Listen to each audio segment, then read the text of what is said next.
Terroir. I'm Simon Jacob, your host for this episode from Jerusalem.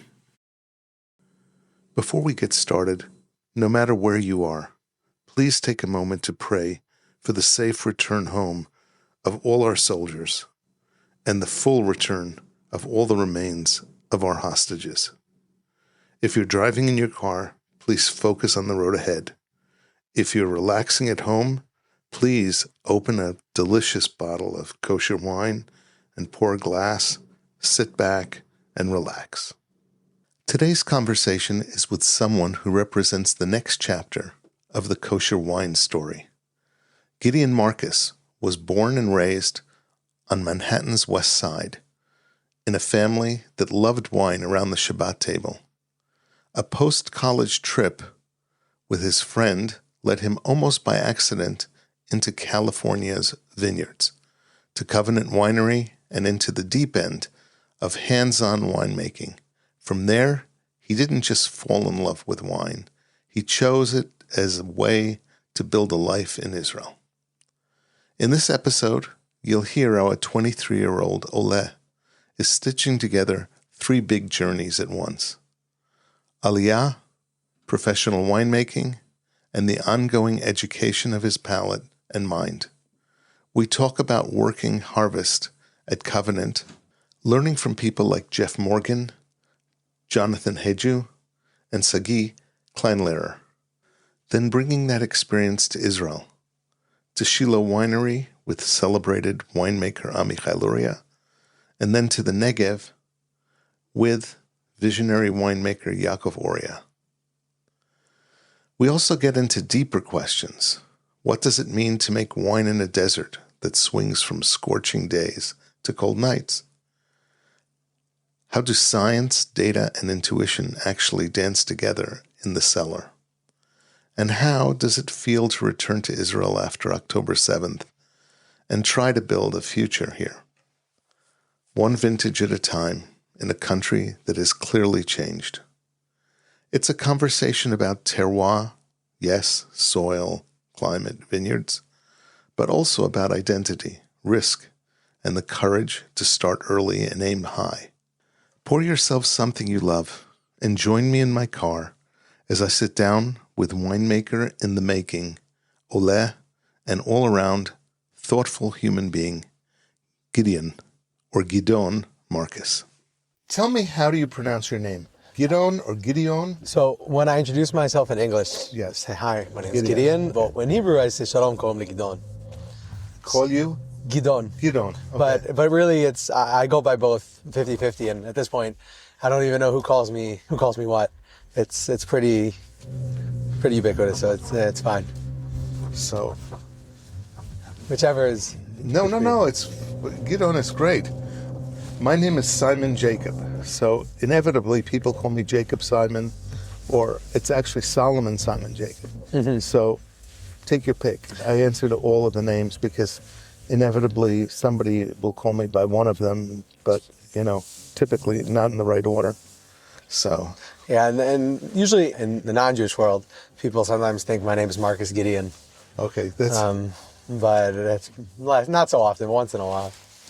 So your family is from where? So my we're talking grandparents' family, or my parents first. My parents both grew up. Well, my dad grew up in Manhattan, in New York. Grew up in Staten Island and was born in Brooklyn. And my mom grew up in New Jersey, and they moved to the West Side when they got married, and they've been living there for a very long time, and that's where I was born and raised for most of my life. And then both my parents did make Aliyah a few years back, but it was very scattered as far as the progression of it, because I had come to Israel when I was 17 first, and then I came by myself, and then after my parents came, but first my dad, and then my mom because of work, and it was a whole mess, but slowly everyone started to make their way here, and everyone's here but my older brother who lives on the West Side still. Wow. What did your father do? He still works. He works in computers, and my mom's a lawyer. So for him, it was a lot easier to do remote type work, or to make that work. For my mom, still not so easy, but figuring it out. It's a constant effort. Corporate law. Corporate law. Yeah, it's a bit challenging. Yeah. That's kind of why at 17 or whatever, well, originally at 17, but now at 23, it's good to do it now and make a career here, even if that involves, something in the U.S., whatever, but to be based here from the start, as opposed to having to jump through the hoops that I see a lot of my friends' parents need to do. Right. Which, it's a tough thing sometimes. There's an old saying, either you suffer through Aliyah or your kids suffer through Aliyah. Yeah. That's the deal. Yeah, it's interesting. On one hand, it really is. I think suffer is a somewhat appropriate term, but on the other hand, it's a privilege to, I think, be the one to make Aliyah, as opposed to, obviously, if I was born here, things would be different and smoother in a lot of ways. But I actually really like the journey and with its struggle and all. It's a privilege. So I'm very fortunate. I agree with you 1,000-fold. I am really, of all the generations, all the previous generations who all dreamt of making Aliyah, dreamt of even a chance to get to Israel, and here I am. Yeah, pretty and living pretty well too. Yeah, that's the thing is we're here and doing, for me at least, speaking for myself, I'm very happy and doing a lot of really cool stuff and have a lot of good opportunity in the future. At least I hope so. Yeah, and it could be worse. So how did you get interested in wine? It's a good question. So it's there. Partly, I'd always enjoyed drinking wine, just growing up in a family that likes wine. I'm sure, as you know, and you've met a bunch of people, there's different levels of like wine, Right. I guess there's different levels to like everything. Some people, they really enjoy it. They can be like, oh, I like this. I don't like this. And that's about it, which is great. Nothing wrong with that. So I kind of just grew up around a lot of wine Shabbat primarily. And I always liked drinking it, but I wouldn't say more than that. And after I graduated college, a good friend of mine, Shalom, we decided to go on a road trip together. So he just graduated nursing school and we had some time. I was making Aliyah. I had a few months until my Aliyah date. He was starting a job. He had some time. So we went on this road trip and it was just him and I and a small Hyundai Tucson and a lot of camping and hiking and just exploring America. And it was really beautiful. And when we got to California, it gets to a point on a road trip where you can't plan. We were on the road for 2 months. So you don't really plan what you're doing the next day. You kind of just wake up in the morning, get somewhere and figure it out. So we drove in from California from Oregon and we just started passing all these vineyards. And I'm like, oh yeah, California's wine country. We were in a different state. I wasn't even thinking about it yesterday. And I knew of Covenant and Jonathan Hady's wines just from, like I said, growing up on the West Side. A lot of people love Covenant and Hady as well. And he even has a sort of cult following, I'd call it, in the world of wine, which is pretty cool. Does. Yeah. And so I was like, okay, I knew someone who had his phone number. He was a friend of mine from the West Side, a family friend. So he sent me his number, called him up. I said, hey, we're only in the area for 3 days, but if there's a day that we could come by and do a tasting, we'd love to learn some, drink some wine and learn about it. Right. And we showed up. He actually wasn't there that day. He was on a hiking trip with some friends, but they had some other people at the Covenant and people that worked with Jonathan. We did some tastings and we had a great time. And during the conversation, Nelly, who was working at Covenant, so he told me, he's like, this is actually my last day here, my last week, and harvest is starting and they're looking for a harvest intern and I'm leaving and it's a whole mess. Nelly came back already? Nelly's back, yeah. Okay. I believe he's working at Supperberg. Okay. But, yes, right. That was where he wanted to go. Yeah. Right. I think that's what ended up happening. Yeah. And he kind of just was mentioning, we're looking for a harvest intern. And I was like, this would be a great opportunity to learn more about something that I've always enjoyed my whole life. And I'm just, my personality is, if I like something, I really like getting into the nitty gritty and learning it ad the sof if something really interests me. So I was like, that sounds like a great opportunity. And I was fortunate to really start learning and working at Covenant because I really don't think I could have had a better place to start learning and working about and working with wine. And then I really just fell in love with it. And I was like, I love doing this. This is something I want to see if I can take it to be something else and obviously continue to learn more. And that's what I'm doing now. And I was like, Israel's a great place to do that. Obviously a very strong wine culture here. And that's how I got here. That's what I'm doing today. So I was wondering, one of my questions was going to be, have you worked with Nelly? So I never worked with him, but he did give me my tour in Covenant and sold it pretty well because it made me want to work there. But yeah, no, we just had like a friendly conversation and drank some wine together, and that was about it. So what did you do in Covenant? Well, as you know, it's a small team, especially because the breakdown of the Shomer Shabbat staff of the winery to the not. So I'd say there's like 9 people or so as a whole, kind of on a daily basis, maybe a little less. And there's only 4, including myself, there were only 4 people who are really able to touch the wine. And then on a given day, there might be 3 who are really, really involved in, let's say, at least in the harvest, it was like that. And then the other person might be doing another job that day. So I was really fortunate to basically do everything there was to do with the winemaking process in the harvest. Like there almost wasn't a thing I didn't get to do or learn how to do, at least on a basic level while I was there. So from A to Z, from when grapes coming in, obviously not starting in the vineyard. I went to visit. I even got to do that a few times with Jeff, which was really cool. But no picking, just winemaking and pressing and all that. And yeah, pretty much from additions to showing up at the winery on Saturday nights and after, Chagim to make sure everything's okay and topping off. And right. Yeah, I really got to be, they gave me keys to the winery and they said, we're putting you in charge of a lot of stuff. Cool. So it was a great, great opportunity. Very cool. Couldn't have been better. I rated an A++. You just continued your plans to make Aliyah? Had you delayed them or something because of the winery?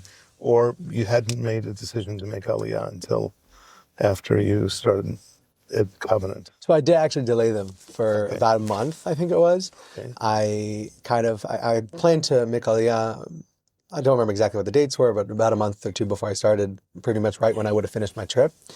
And because I had this opportunity, I said, I have my whole life to live in Israel and I'm excited to do so, but let me take this really unique opportunity, pushed it off. I think it was like a month or 2. And I even considered pushing it off more, but at a certain point, I caught myself and I said, you know what, Israel's got wine too. I'm going to start and do it over there. But I really loved working there and learning there, and it was an excellent, excellent place. Ari Earl used to make the Covenant wines in Israel. Mm-hmm. And he's up in Bat Shlomo. So he's another Covenant connection. Yeah, I've heard a lot of cool things about him. I haven't met him yet. I think I was put in touch with him recently by Jeff. Yeah, so it's been one thing I've also, more than just getting to work at Covenant, kind of getting introduced, you included it with a lot of people in the Israel wine world through Jeff has really been stellar. It's a pretty, I don't think you could have been asked to be set up with better networking potential, at least just showing up, because it's a small world and it's a lot about just getting to meet the right people, and not only in a business sense, just connecting to the people who have similar mindsets and are interested in similar things. So I was very lucky. You also want to get involved with a winemaker who is willing to teach. For sure. And has, there are certain winemakers who are really, really creative, really good. They're really always looking at new things, and they're willing to be open and teach. That's one of the things that's special about Yaakov Uriah. He's really creative. I think to work in the Negev, you have to be to a certain degree. Right. It's kind of sort of uncharted territory. Yeah. But you're right. You're 100% right. It's unusual to even think about it. Making wine in the Negev. But the thing that's also cool with it is the things that make wine complex and special. One of the things is the temperature differences between the warm days and the cool nights. Cold nights. Hot days, I guess. Yeah. And there isn't a more extreme situation that I know of than the desert. You'd think the desert is hot during the night. It is not at all. It gets very cool at night, typically, and it's pretty roasty during the day. So you get that extreme, and if you can if you can harness it and not lose the grapes in between the swings, you can get some really interesting stuff. So, Yaakov's also done some crazy things. Like, he has I don't know, do you know about his wines at all? I know, I've had some of them. I know that he really makes a lot of orange wine. He used to. He makes some, but it's not really. He makes some. That has been a trademark, and it's also been a pathfinder for him to try other things that are interesting. Me. M-E, which is really not M-E as in me. It's multiple expressions. Memyud, I assume. What? Memyud, like me? Oh, multiple expressions. Oh, it's an acronym. M-E. It's okay. M-E on the label. And it's multiple expressions. And the reason it is because I think it's now up to 13 different fermentations. He does 13 different, takes the same grapes from the same, well, not the same grapes, but the same plots in the vineyard. Some of them have more exposure, some have less exposure to sun, to radiation, solar radiation. He ferments them with different yeasts in different batches. And he has, I think the latest one is 13 different fermentations, and then he blends them, okay, into one wine. That's nuts. Okay, that is absolutely nuts. It's exactly the opposite of what you try to do if you're trying to make money. It's a lot of work for one bottle of wine. It's like unbelievable. Sure. But he makes these wines that are just crazy, fantastic, that just really special. That's one of the things, without even knowing him personally and only really knowing him through some of his wines that I've seen, and even some of the ones that aren't maybe as crazy as the me wine. He has a lot of stuff that not only is just different, but it's very adventurous and exploratory. And the thing is, you just understand that, at least for me, I always felt, or I've been thinking about it recently, that when you do so much funky stuff, you really have to have a really, really strong understanding of what you're doing so that it doesn't turn out as just a mess. And like when you have 13, it's so many variables, and already just one bottle of wine is complicated enough to do it well, and it's not so easy. And then you're not only trying to do it well, but you're trying to do it differently well. And to be able to do that, it seems to me that you have to have a really, really, really good idea and just fundamental understanding of how everything works in a way that a lot of people probably don't, or maybe wouldn't think to. So it makes me excited to get to meet him too. Yeah. So I'm looking forward to getting to speak to him and kind of hear what it's about. Yeah. Who else have you spoken to here? I've spoken to Amichai at Shiloh. Okay. I've spoken to a good amount.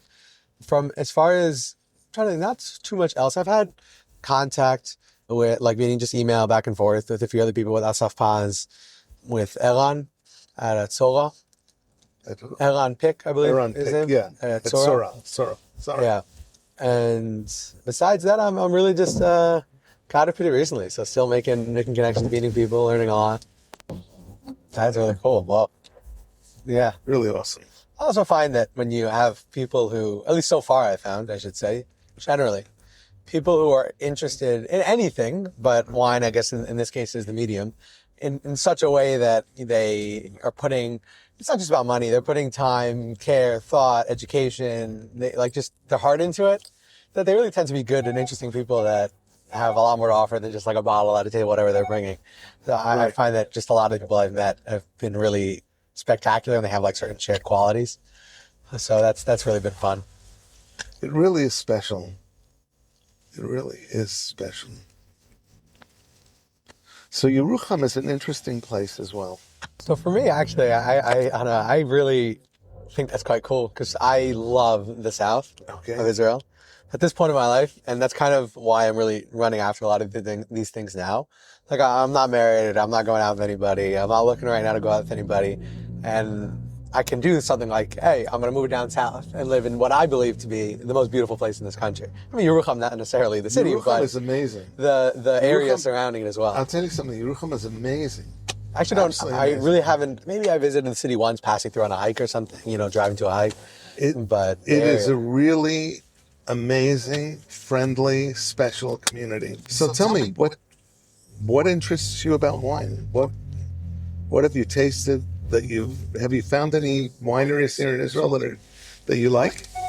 So when I was in America, and that was pretty aligned with, and I was in California, and I was really, learning more about it and really just developing a relationship and a passion for it. Most of, if not all the wines I was tasting were pretty much from California.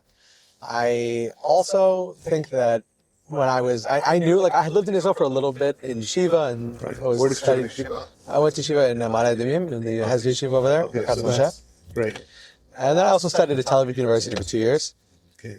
And I knew some wine. I kind of knew how much wine costs in Israel. And then I looked at some stuff in America, and I saw the import, the prices I got in import. And I said, you know what? I'm just going to drink American wine right now, and not feel that I'm kind of paying another import price. I'll wait till I go back to Israel. So I'm still very much exploring. So what were you drinking? A lot of covenants. Did you ever meet Benyo? No. Benyo Gantz from Four Gates. Oh, no, I have not. Actually, I did try one of his wines that I really enjoyed very much. I do not remember what it was. This was before I was really getting into the wine, but it was at the start of my trip. I was in Pittsburgh, and there was this guy. Coleman. His last name was Milch. Okay. Milch, one or the other. And he had a house minion, and we went there, and we're kind of these travelers in Pittsburgh. We were finding places to eat. And he was very nice, and we were talking with him. So he silent my phone. Go ahead, you can. Yeah, no, just silent a second. And I told him some of my plans of moving to Israel, and I also was planning then and still planning to draft to the Israeli military. And we just had a really fun conversation. He was very excited. He said, you know what, here's this wine I just got. You'll like it. We weren't even talking about wine. And he gave me some Four Gates. That was the only time I ever tried it. It was the first time. And I really enjoyed it. But I have to say, I was thinking about it a little less thoroughly than I would if you were to give me a bottle today. He's been around for a long time, right? Yes, he has. Yeah, I've heard. But I did have some Israeli wines recently that I absolutely loved. Which California wines? Oh, well, you like? I said a huge amount of coffee, which I was really on the first day, Jeff and also Sagie, who's the general manager, Sagie Kleinlehrer, he's really wonderful. What's his last name, Sagie? Kleinlehrer? Yeah. So they're making aren't they making a new wine? When you say a new a brand or? Kleinlehrer. Oh yeah, he's doing, I don't know the exact relationship. White. He has a few. So he has a Cinsault, a Chenin, which is skin contact, I believe. Right, a skin contact Chenin. Yeah. Somebody just showed a bottle of that and said, this is wonderful wine. This is amazing. And I said, wait a minute. I looked at the label and I said, this is made in Berkeley. Hold on. He's also was really wonderful. And when I started on the first day, both of them basically said, if you want to learn, the only way you learn is by trying.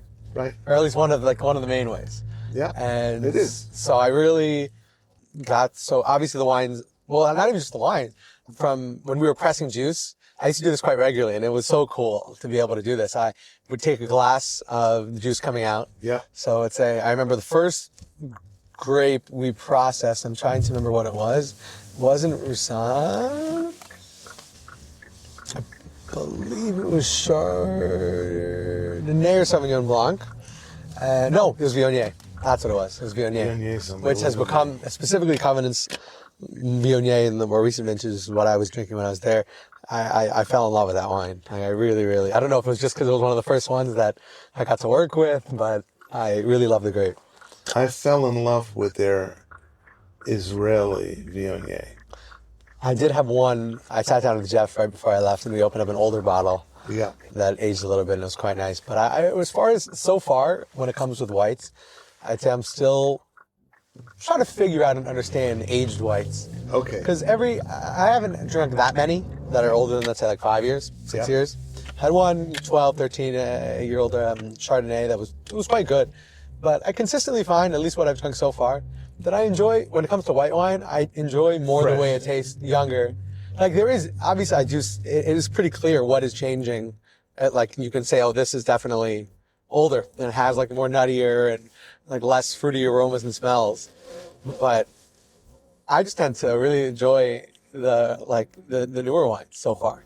So Yaakov Oria makes a Semillon that I had a number of bottles of. I might have one left. That's a 2009 Semillon. Now, that's not a new bottle. No, for a white especially not. Right. That bottle tastes like it was made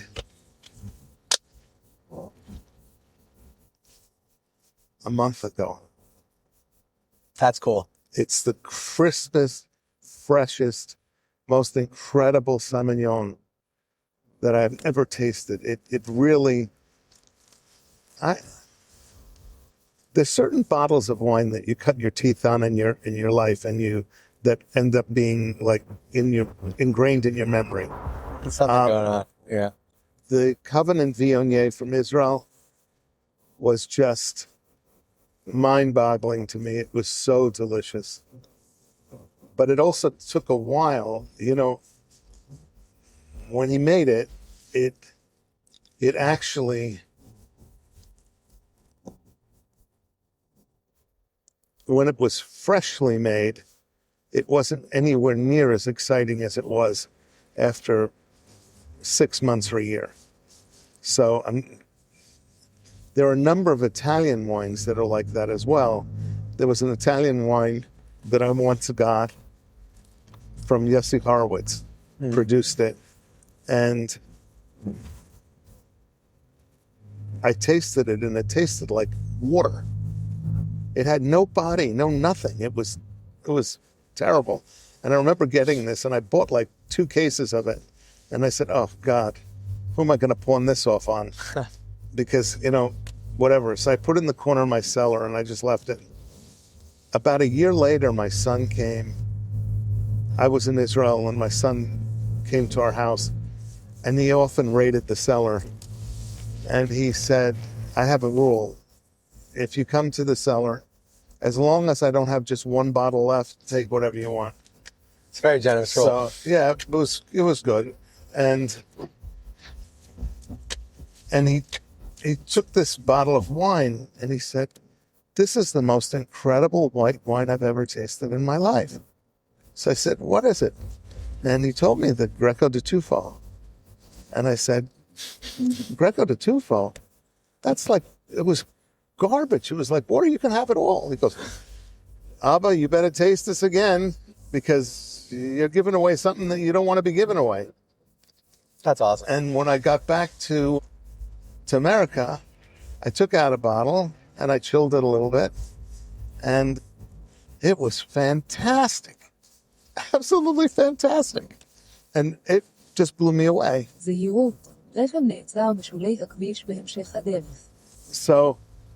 in each of these wines, they just make an impression on you that it's just... Another one is the Sancerre that I tasted in 2012, 2014, 2012, and I think 14 as well. The Sancerre was the most incredible white wine I've ever tasted in my life. It was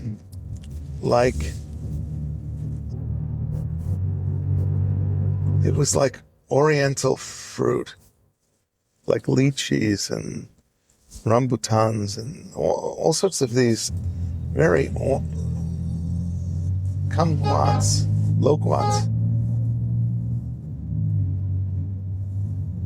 It was really an incredible wine. And it lasted a long, long time, but as it aged, it became less oriental and more citrus. Mm-hmm. So it aged into being what you'd think of as a really delicious white wine, but it gave up some of the magic in my eyes. So It's a wonderful story because I think it's just so cool how, like, the word, I guess the phrase "a mind of its own" is used to apply to a lot of things, but it's really something else when it's just something starts. You finish making. I guess finish making it is a relative term, right? Because you kind of finish making this product, and then it just does its own thing after that. Obviously, assuming it's stored in an okay place, it's not problematic for it or anything like that. It's a whole other world of, like, you're sort of producing it still. You're making it with that in mind and what's going to happen, and it's pretty cool. It's kind of like kids. I know you haven't had that experience yet. No, far from. But you can only put them through, I have 9. Wow. So you can only put them through a certain amount of, you have a certain impact on them. You have an impact on them your whole life, but you really have to get to a point where they're on their own and you can put some feedback into it, but overall they're on their own feedback loops. They're running themselves, and wine is kind of like that. You develop it to a point in time, and then you set it on its course, especially if you're the winemaker. As an example, Semillon has a tendency to mature over a much longer period of time than other whites. So if you've got a blend of a Chenin and a Semillon, the Chenin will be very pronounced at the beginning. But as it ages, the Semillon comes from the background more into the foreground. And it does some amazing things to the wine. So I really haven't had much Semillon at all. I'm telling you, it's like, so there are all sorts of little wines like this that are crazy, that develop and do things that you never think of. You buy a bottle of wine, you taste the bottle of wine, and that's the bottle of wine, and it's done and gone. But these bottles, when they age over time, they can develop all sorts of interesting things, all sorts of interesting flavors and what have you. Yes, so, some of the most, I guess, impactful ones that I did try was there when I was leaving Covenant on my last week there, or whatever, last day, had like a nice meal and brought out some nice wines, and I went sat down together, and it was really wonderful. And brought out some aged Syrah. I was in the Landsman Syrah, and it was 2015. Yeah. And the cellar master at Covenant, his name's Dashel. He had, I think it was the best way of describing it. Like, you stick your nose in the glass, then you look around, you're like, how'd I get to this, like, wet forest floor? And it was very impactful in the sense that to have, like, a smell, you have, like, nostalgic smells or smells from, like, cooking that but a smell that really transports you to another place. Smells can do that more than anything else. Yeah. Okay. I actually have a bottle of Covenant Syrah from Israel. Which year? I have a 2013. Because I just opened up the 2016. Right. From the Covenant Syrah, and I was so surprised because 2016 is our wine. I expected there to be feel a little more age on it. No. I thought, like, if you closed my eyes and gave me this bottle, I told this to Jeff after I had it. I called him. We were talking, and I mentioned I would maybe 3 years old. Like, I wouldn't even would have said, like, oh, hey, you made this last year. Like, there, especially with Israeli wines, I've understood and I've heard from a lot of people who've been aging. True. Really, it's not true. You think you find Israeli wines to have equal aging potential as assuming quality to As other California, places? yes, not as age quality as Huh. France, though some of them do. Some of them do. Some of them really do. Yeah, it's not There's a some knowledge from personal experience. It's more, it's the type of. No, I agree. What you're tasting and also what people say. Yeah, exactly. And people say a lot of rubbish. I'll tell you I've been something. learning. They just do. There were people. It's funny. People for years were tasting Covenant wine and saying, and they were drinking it way early. And they were saying, oh, it's not good. They don't know what they're really doing. It's way overpriced. And all the typical things. 10 years later, in fact, 20 years later, there are people who are saying, whoa, this is a phenomenal bottle of wine. They've improved so much. Like, this is an old bottle. But it's like, they Perception. it actually, a lot of the wines these days are actually approachable much earlier than they used to be. Does that mean in turn, though, that it ages less, I don't want to say well, but less long? It's an interesting question. And actually, it's a question I ask most winemakers, and each of them come to me and go, I ask myself the same question.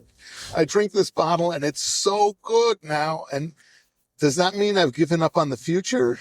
Yeah. The only way I'm going to know is to see. Gotta wait. So that's it. And the ones who are honest say that. The ones who are not honest go, no, it's wonderful. I built it that way. Rubbish. They didn't build it that way. They're just as surprised as I am. But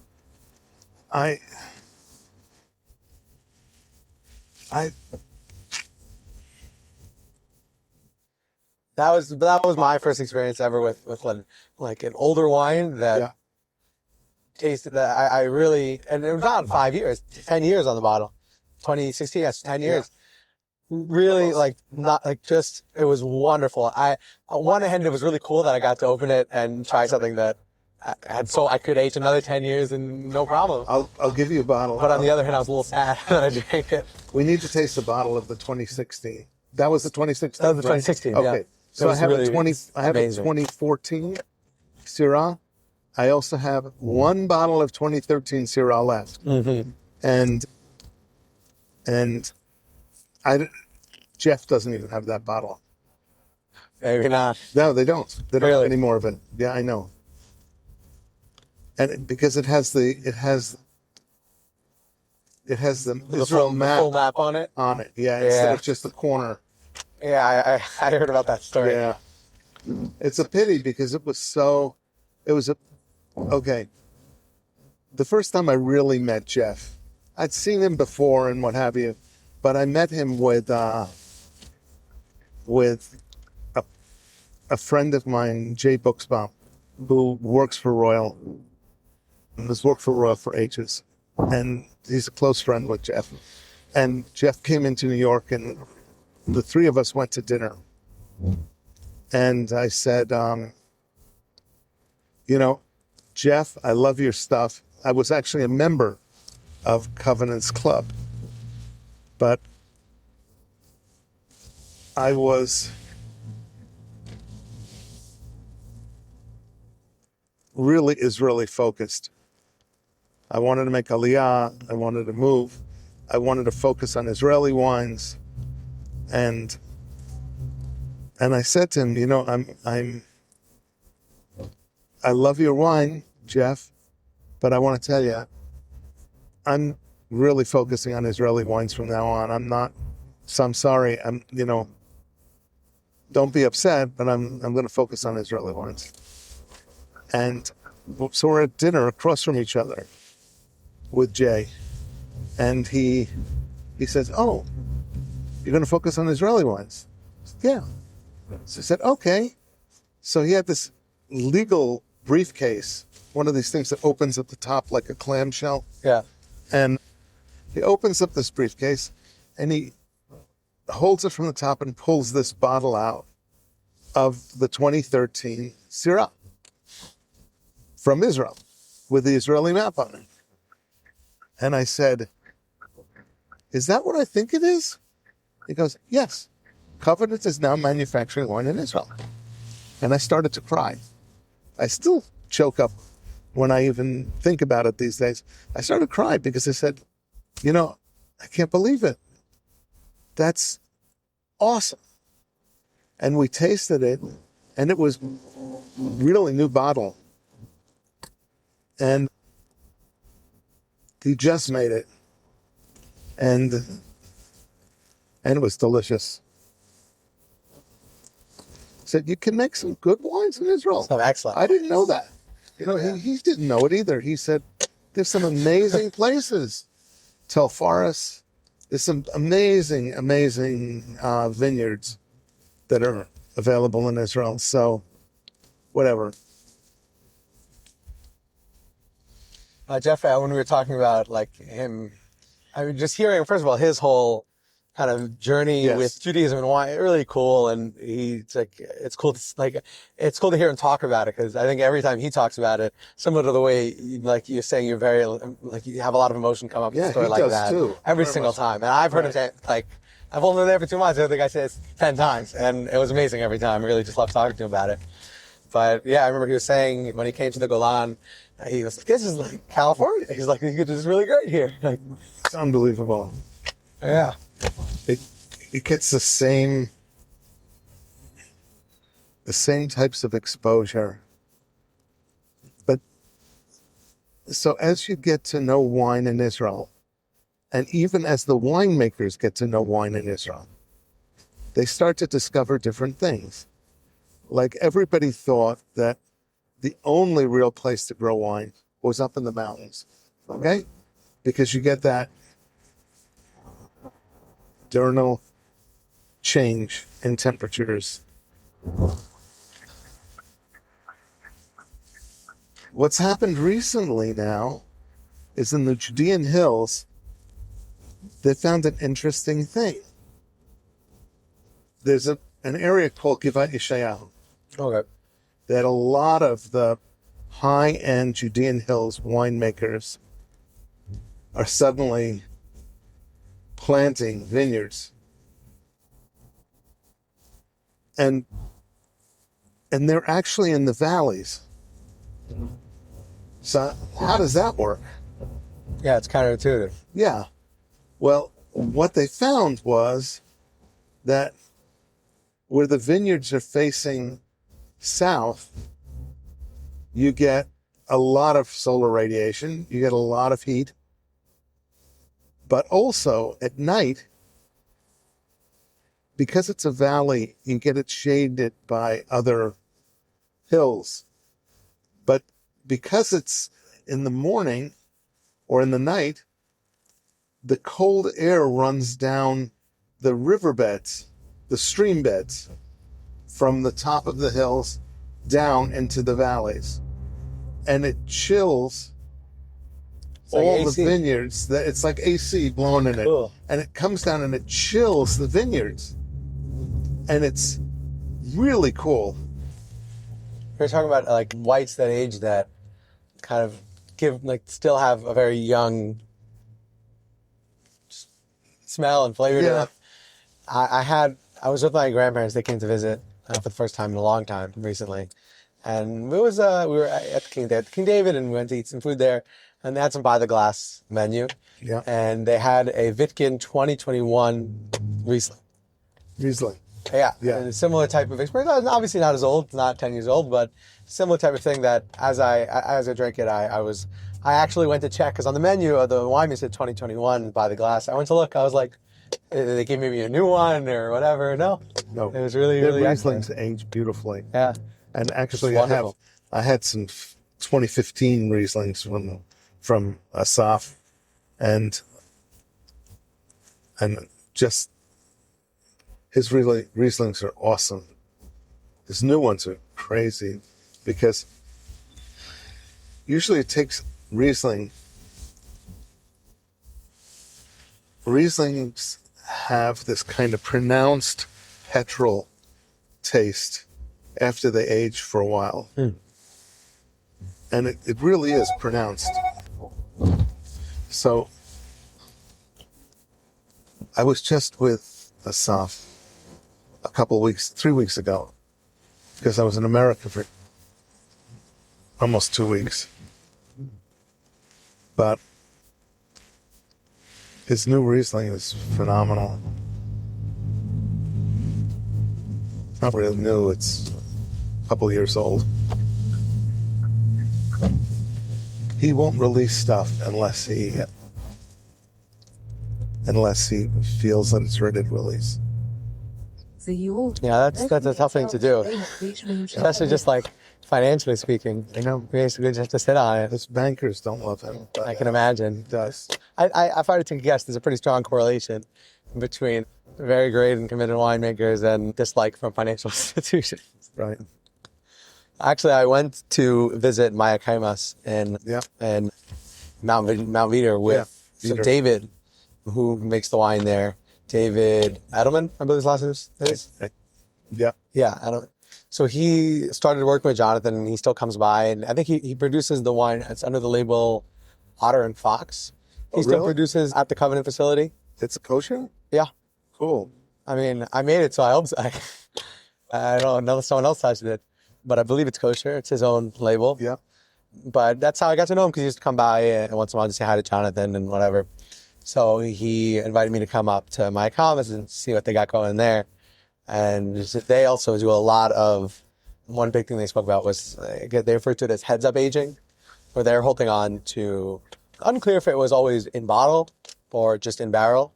It seems to be in bottle from what I understood. And then they'd bottle and just hold on to it for years, 3 years sometimes. Right. Before they're putting it out. And that was... What type of bottles? I mean, what type of wines? So they have not all their wines are kosher. So I believe... Yeah, no, I know that. No, but I'm not even, they don't produce kosher versions of every one of their wines. No, I know that too. Yeah, the kosher ones though, I do remember. They have a Chardonnay, a Sauvignon Blanc, which actually the SB is all kosher now. Everything. 100% of the Sauvignon Blanc production now is kosher. It's not being sold necessarily as kosher, but David told me that this year, and maybe the past few years already even. It's already old. You'd have to ask him exactly from what year. Yeah. But he said 100% of it was made by him, so in his production. Right. So that's cool. But they have a Sauvignon Blanc, a Cabernet Sauvignon and a Cabernet Franc. I think the Cabernet Sauvignon is the kosher bottle and the Franc is not. I forgot which one was which. But they do, I assume probably more aging than the reds, but they hold on to a lot of stuff before they send it out. That was very impressive facility. That was kind of... They're a crazy place. That was a really cool moment, just seeing the level of just the way it's the operation, the commitment to, like I got a tour through the vineyards, and just the understanding that they're talking of row by row picking throughout the harvest, right? Like, and they pick the same grape at different parts that end up becoming the same wine, but they're picking it at the peak time for each. It's like such an insane understanding of their property in the vineyard and each row. It's just really crazy. The vineyards are not just vineyards. They break them into plots, and each plot is really different. They can be in the same vineyard, same grapes, and every plot is really different. The moment that really, I guess, registered with me. Yeah.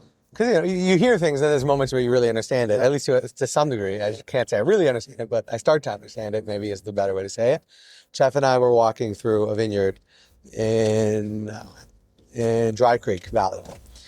And I forget what grape it was, but he points out, he goes, we're in the middle of a row, so there's on the right and the left. And on the right side, so the same grape, going to be picked very soon, and the east and the west exposure, just huge. The same thing, 2 feet away from each other. Right. Very noticeable difference between them. And if you picked them at the same time, one wasn't bad or good necessarily, but they were different. And it was very clear that, like, if you were looking at it row by row, you wouldn't even think of it as a plot that's cohesive. It's just two different products coming inches away from each other. Right. So the other thing that's there is that the ground isn't uniform. So there's certain places where there's mineral deposits that are closer to the surface. And all of a sudden you get, across a hillside, you plant it, but there's places that have rocky soils and places that are less rocky and what have you. It's very, very apparent in Israel. There's a lot of, especially in the Judean Hills, there's a lot of places where the limestone comes all the way up to the top. The amount of earth between the vines and the limestone is, a few inches. Yeah, like even just taking an hour drive and like from Kfar Adumim, drive around the area, again in an hour radius, there are places around the Kfar, it's much less limestone sticking out. Once you get to, which is close to Jerusalem, once you go a little bit more north, at least, I'm thinking about driving on the Archelon, and it's just looks like it's the equivalent of being in like a different state in the U.S., but it's 20 minutes away. Right. So here you get a lot of diversity. And so across vineyards, when they harvest, you get a lot of diversity. So most vineyards harvest by lot, not by vineyard. Mm-hmm. They harvest each lot and they mark them separately. Many of the winemakers just stack and, a bunch of the lots together and what have you. Some of them, as an example, at Rekanati Kobi Arviv, if you can actually, it's funny, you can see from the winery what the premise is from the winemaker. When you go into Kobi Arviv's winery, Rekanati, you'll see that there are a lot of smaller stainless steel vats rather than these humongous ones. Towers. And though he has some where they do blending, but he has many, many smaller ones because he finds that he likes to be able to ferment each lot separately because it gives you a very different overall wine. And then he blends them. So it gives him another level of control by lot. The Kerem side of things, the vineyard side of things, is... I'll get out of your way. Like I studied life sciences and neuroscience in college, and so I have like the basis of chemistry and organic chemistry, and I took a bunch of plant science classes, things like that. Nothing though particular to vineyards. So I find that I'm able to like understand a little bit when talking to people and reading things because of that education. But it's a whole world in and of itself. That also the separation between the people running the vineyards are very often not the people making the wine. And that's something I learned that, like a lot of things I didn't really know much about before. And that kind of surprised me that very often, obviously there's involvement, but like you have growers and winemakers. Right. And sometimes they overlap. But from what I've seen, more often than not, which isn't a whole lot of experience, but more often than not they haven't. And that's because they're each their own specialty almost. Right. One thing I'm trying to understand and kind of sort out, and I'm sure I will be for a long time, and maybe everyone is the mix between, like you said, data and intuition, experience, personal relation to what, like obviously your own senses, like your firsthand experience to what you're dealing with, and especially someone from a background of science, and I worked in labs, and it's very like we're trained to data is in a way whatever winemaker says, I go by data. I'm sure there are some that are ultra, lab tech oriented, But like in college, I was trained to be like, everything you think it's not important for the it's following data. And to be honest, I really was fortunate to have teachers towards the end of my college, my like university classes that really who were really accomplished researchers and basically kind of popped the bubble and were like, anyone who tells you that it's all data is lying. Like it's all fake. That's what I was told by like professors at the end of my college, and they said like if you're going to start to really make experiments and model and try to understand sandstone, try to understand like some discovery or whatever, a system you're trying to figure out, there is way more following, what you believe in, your understanding, and making, like, what data are you deciding to get? How are you deciding to look at the data? What's your interpretation of it? It's a lot more human input than I think they make it out to seem, and that's what I understand. And in the world of wine, I've been trying to understand how that relates.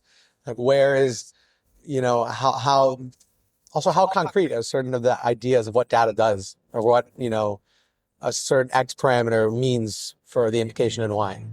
That's something that I haven't really been able to get much of an answer for. Like you'll read in a book, and there might not be like X thing or X content or molecule, and it'll give you this. I don't. How true is it actually? Let me tell you something. One of the things that I found from Yaakov is that he is meticulous about keeping notes, and it's very important. So it refreshes his memory about what he's seen and what he's experienced. It isn't just like, I've seen that.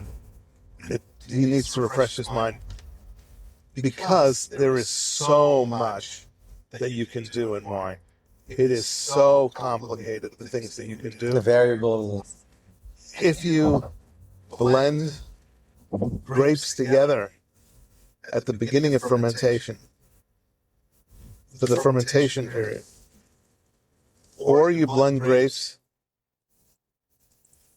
or you blend the liquids after the fermentations are complete, you end up with completely, totally, absolutely different things. In one instance, the phenolic chains go together like this. In another instance, they go together like this. And they're totally different. So, there isn't one right approach. There are people who experiment. I guess the question is less about right or wrong approach, but to be able to say, I think even in science as a whole, it's a hard thing to do. To be able to say this gives this, and then, right or wrong or whatever. That's, I think, like you said, more individual and depending on what you're trying to achieve. But even more basic, the idea that we can pretty confidently say, and I'm sure it does exist, but that's, like I said, what I'm trying to figure out is where is it much more concrete and where is it maybe a little bit more abstract as far as like a more causal relationship between your outcome. But it's very hard to do because the only, like in the lab, theoretically, the main way you'd establish causal relationship is by eliminating every variable except one, which is virtually impossible to do with anything in the winemaking process as far as I can tell. Very difficult, at least. So one of the things people strive for is consistency. Okay. So many winemakers strive for consistency in their winemaking. Saying the consistency kind of becomes like in the beginning a goal and in the end something that's more of a hurdle. Well, it's definitely a goal, and then you want it consistent, and you conquer that, or at least try to conquer it. It depends whether, wine is a natural process. So you can't really guarantee what you're going to get coming inbound. It also is, blending is something that's an incredible skill. And over time, you get to a feel for it that's just amazing. I certainly don't have that feel, but I've been incredibly impressed in blending wines in order to get what I wanted as an outcome at the end.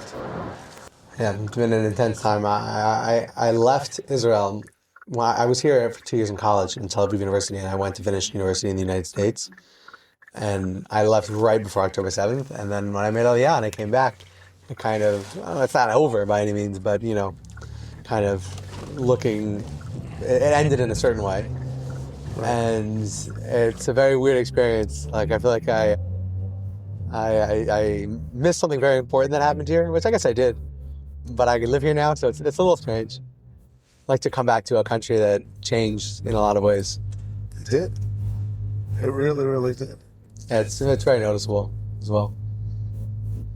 I wasn't able to return, so when I was in the U.S., I didn't return at all for the 2.5 years I was there. Right, it was almost impossible to get back here. Actually, for me, it was more a matter of that as well, but I was spending time in Israel before I went back to the U.S., and if I had came back and then met Aliyah, it would have really messed over all this period, right? So I had to kind of reset the clock, sort of, and get around and not deal with all the bureaucratic mess that way. So I just didn't come back, and I figured I was going to be here for my life, so I'll be okay for the 2 years. Right.